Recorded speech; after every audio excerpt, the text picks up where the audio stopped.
So I thought I would just say a few minutes about my interest with, I think probably the most important change I've seen in the field of mental health since I last was in Cody is the development of our ability to start working with addicts and treating addicts in the office. So in 2004, the federal legislature passed a new law enabling individual physicians, psychiatrists, and physicians that have had special training in the use of this medication called buprenorphine to treat opiate addicts out of your office, basically. And so we've been, I wasn't a big fan. I thought that buprenorphine was going to be another thing like methadone, that it was going to be something that would keep people addicted, basically, transfer the addiction to something else. And I had the opportunity to work with some of the people that developed more sophisticated ways of using buprenorphine over the last several years back in West Virginia.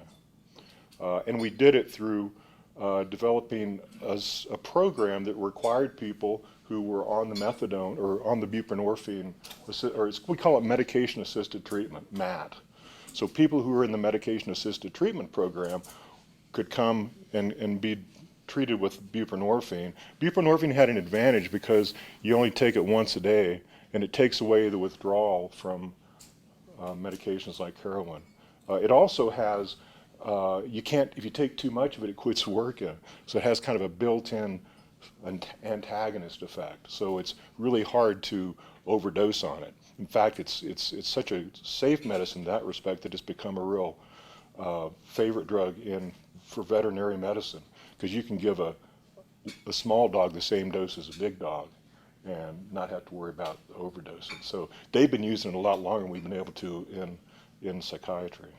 Anyway, so we can prescribe this for people outside of our clinic now and set up these groups where people come back for group therapy every week for the first 3 months. And after that, then they come every 2 weeks for the first 6 months. Then after that, they come every month. So it keeps people linked in with helping them learn how to manage their emotions, their moods, their involvement in the community, encourage re-involvement in the community. So we're real happy to be able to offer that sort of treatment here in Cody, and that's probably the most important thing I've run across in the last 10 years. People with dependency problems are more likely to develop other psychiatric disorders than the general population. The 3 most common co-occurring disorders that go hand in hand with addiction are, and Dr. Pollard addressed some of them, depression, anxiety, and bipolar disorder. And it occurs so often that we have a name for it. We call it self-medicating. It doesn't take a rocket scientist to figure out that if I am depressed and I just drink enough or use enough, I get a break from those painful, dark feelings.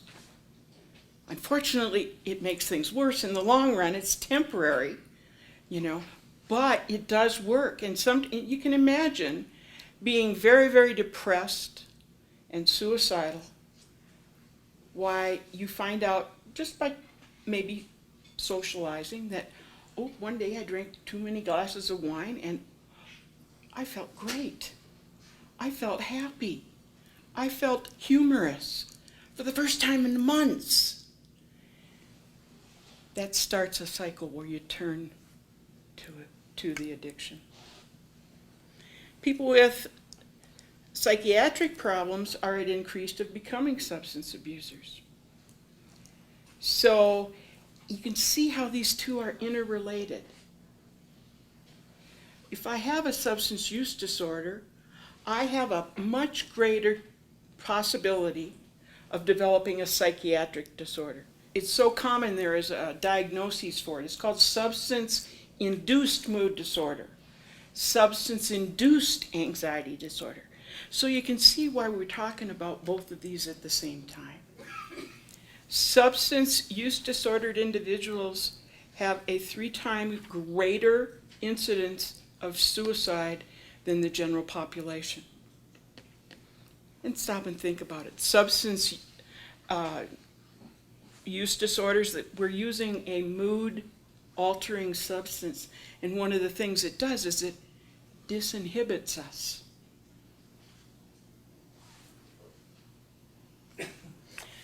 So the best treatment is to treat both the addiction and the substance use disorder at the same time.